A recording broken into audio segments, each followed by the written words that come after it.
Hi, everyone, and welcome back to Brian's Horror Corner, or welcome if you are new.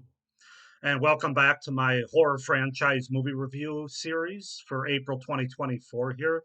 We have reached the fifth and final film in the current franchise that I'm taking a look at, and that, of course, is the Evil Dead franchise. The first four movies I've watched and reviewed, those are up on my channel as part of this series if you want to check them out.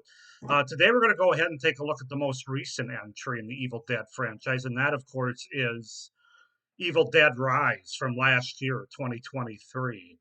I have the slipcover here, the Blu-ray, DVD, and digital code version here. So yeah, I didn't know what to expect with this movie. Most people seem to have enjoyed it from what I've heard, but um, it also wasn't. It didn't. I don't know. From what I gathered, it wasn't like the 2013 movie where it really blew everybody's socks off. So I didn't. I went in with pretty. I don't want to say low expectations, but really no expectations. So, but yeah, Evil Dead Rise. Let's just go ahead and get into it. So, Evil Dead Rise is a 2023 American supernatural horror film written and directed by Lee Cronin. It is a standalone entry in the fifth installment in the Evil Dead film series. The film stars Lily Sullivan and Alyssa Sutherland as two estranged sisters trying to survive and save their family from deadites. So basically, the film opens with cousins Teresa and Jessica's boyfriend Caleb, who are vacationing at a lakeside cabin when a seemingly ill Jessica scalps Teresa and decapitates Caleb before levitating above the lake. And then we cut to one day earlier, upset at learning she is pregnant. Guitar technician Beth visits her sister Ellie, a tattoo artist and single mother to teenagers Danny and Bridget and child Cassie, in their home at Mondi Apartments, a condemned Los Angeles apartments complex. The building is shaken by an earthquake while the children are in its basement parking lot, uncovering a concealed chamber. Danny investigates it, discovers religious artifacts, three phonograph records from 1923, and a strange book that he takes up to his room, believing he could possibly sell it and use the money to help Ellie. The initial record details rejected efforts by a priest to research the book, revealed to be one of the three volumes of the Naturum de Monto. The subsequent record reveals the priest continued his research in secret and recites an incantation that summons demonic entities known as deadites. So yeah, that's sort of the setup and the premise for Evil Dead Rise. As far as the cast goes, we have Lily Sullivan as Beth, Alyssa Sutherland as Ellie, Morgan Davies as Danny, Gabrielle Eccles as Bridget, Nell Fisher as Cassie, and Noah Paul as Bruce. So yeah, Evil Dead Rise from 2023. This is kind of a tricky film to review because there's a lot of stuff that I really like about this movie, but I do have a excuse me, I'm getting a sore throat here, so talking's becoming difficult for me.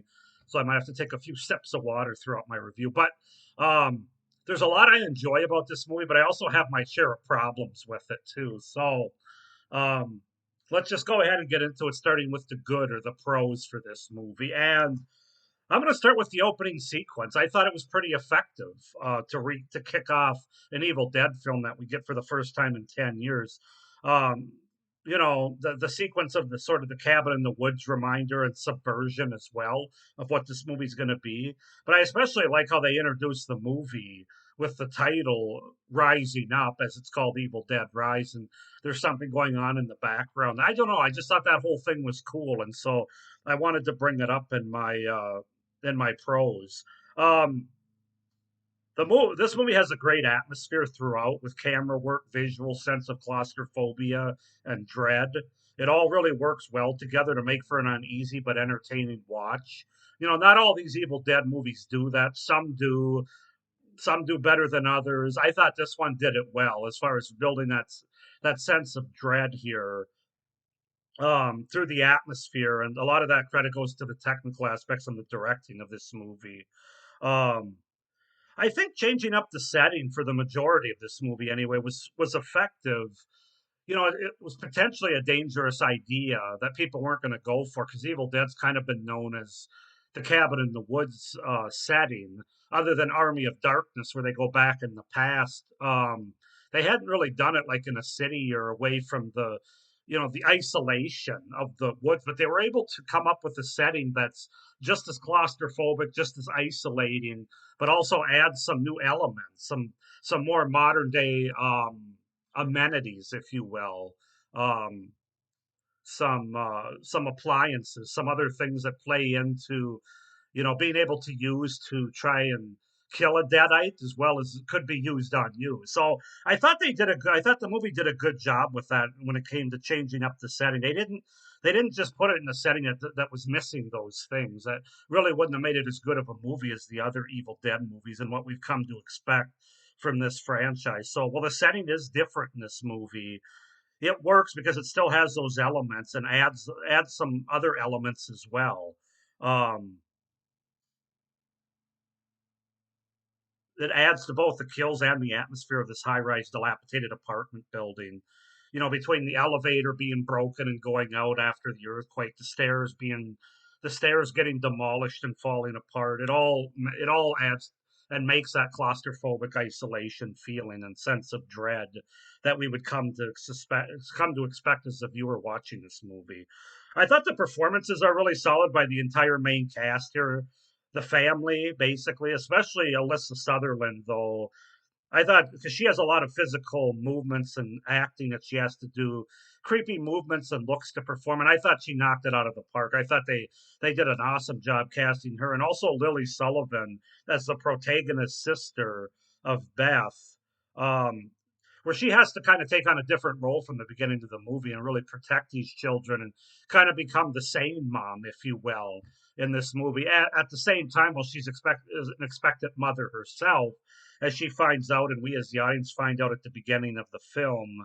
I thought she gave a really good performance, and also the children, the young actors and actresses who play the children in this movie. I thought they were great. I really did, and that's not always the case with children actors.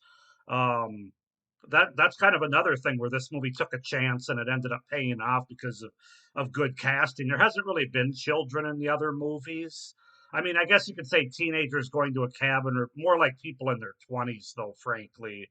But in this movie, you have an actual like 10, 11-year-old child here and a couple of younger teenagers. So I thought they all did a great job, and that was another thing they took a chance on, and it worked. Um, let's see. There's definitely no letdown in this movie in terms of blood and gore. I thought it gets more bloody and gory as the movie goes on, a little bit like the 2013 remake or reboot, if you will, to the point where it gets really gory in the third act and at the end. And yeah, between all the wet liquids that are either coming out of people's mouths or blood that's coming out of elevator keys and out of elevators in general. There's definitely a lot of blood and gore here for the gore hounds. So it's a lot like the last one in that regard. In that regard, we even get a decapitation and a scalp removal, which the scalp removal that is pretty cringe, not cringe in a bad way, but it's like ooh, that was tough to watch just because I can only, obviously I don't have to worry about it. But so yeah, the movie definitely doesn't. I read that some people thought that this was a tamer version. I don't really know where they're getting that from. I thought this movie was as violent and brutal on screen as any of them have been in the franchise, including the gore. So, the vomit that comes out of the deadites and all that. Really well done on that front. I appreciate the more serious horror tone of the movie, which, if you've watched this series and my reviews so far, probably isn't a big surprise to you. The more you go into humor, the more the movies that go into humor, the less I like them, unless they fully go into humor. Um, but there's not a lot of humor in this movie, and the humor that they have is more sincere humor. It's definitely not slapsticky or over the top, and I really appreciated that. This movie definitely had a darker tone, a very sense of dread kind of tone, and that works for me when it comes to an Evil Dead movie. I know there's some people that like the sort of slapsticky kind of Evil Dead versions, but I'm not really so much one of them. It's definitely not goofy though, and I appreciate that tone, as I said. And then finally, I think you have pretty good effects here overall. There is some CGI, of course, which is unavoidable in 2023, but the makeup effects and the look of the Deadites I thought was really solid at this movie. So yeah, those are my pros for Evil Dead Rise. I'm going to give you a mixed aspect because I'm not really sure how I feel about these aspects yet. Um, the family aspect and the mother sort of being the main deadite here. Um, on one hand, you could say it's very unique and different, and it adds something that the other movies don't have. And this movie did take chances, I'll give it that. And most of them worked, I would say. Um, but you take it out of the woods, which is fine, and you focus on this one family with a few neighbors around towards the beginning, the middle of the movie.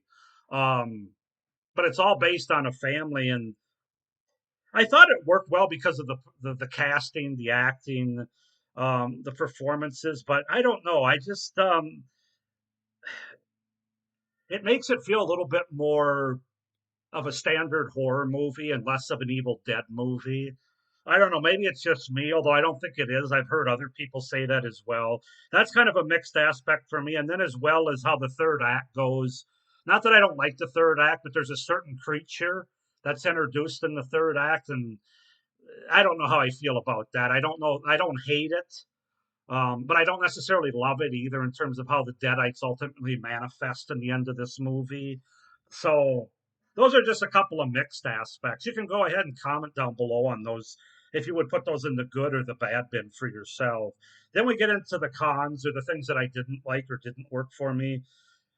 A good majority of the movie I find hard to be able to see very well because it's shot really dark. Now, I'm sure they did that on purpose because they're trying to set this in an apartment complex after an earthquake where the power goes out.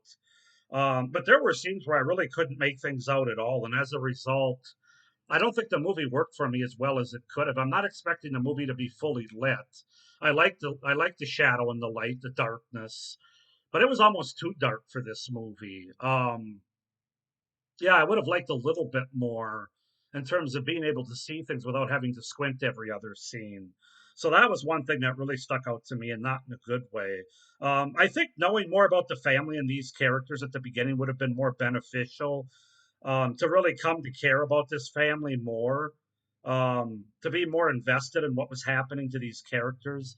It kind of felt like a missed opportunity there. I thought they could have maybe taken a little bit more time and explored, like, the mother Alyssa Sutherland plays, kind of her background. All we know is that she's got three kids and she's divorced basically, and her ex doesn't spend a lot of time other than paying child support.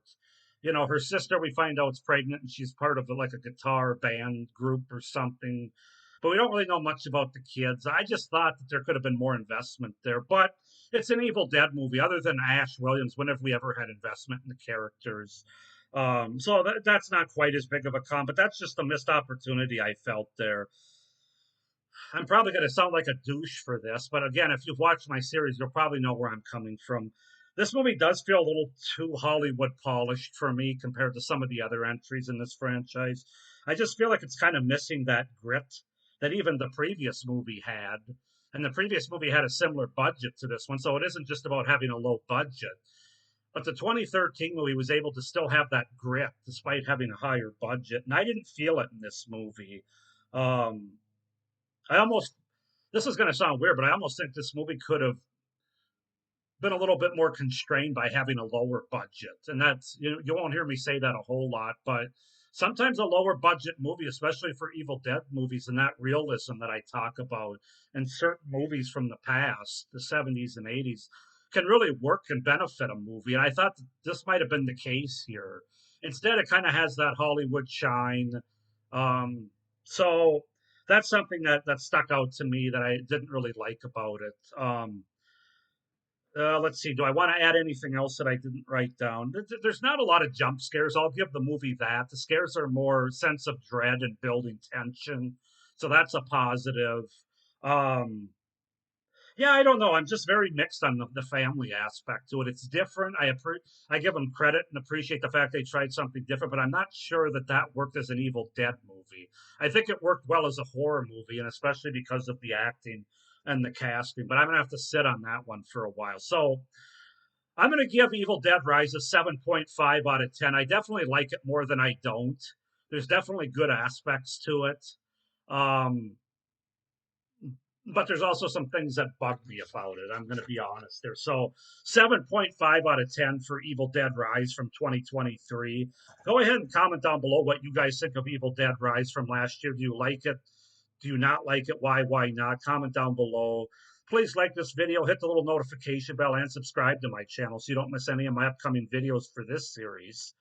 Um, I have a documentary review on the Evil Dead series, as well as, of course, my ranking of these 5 movies and overall thoughts about the franchise. And also, you don't want to miss any of my great horror content coming out beyond this series.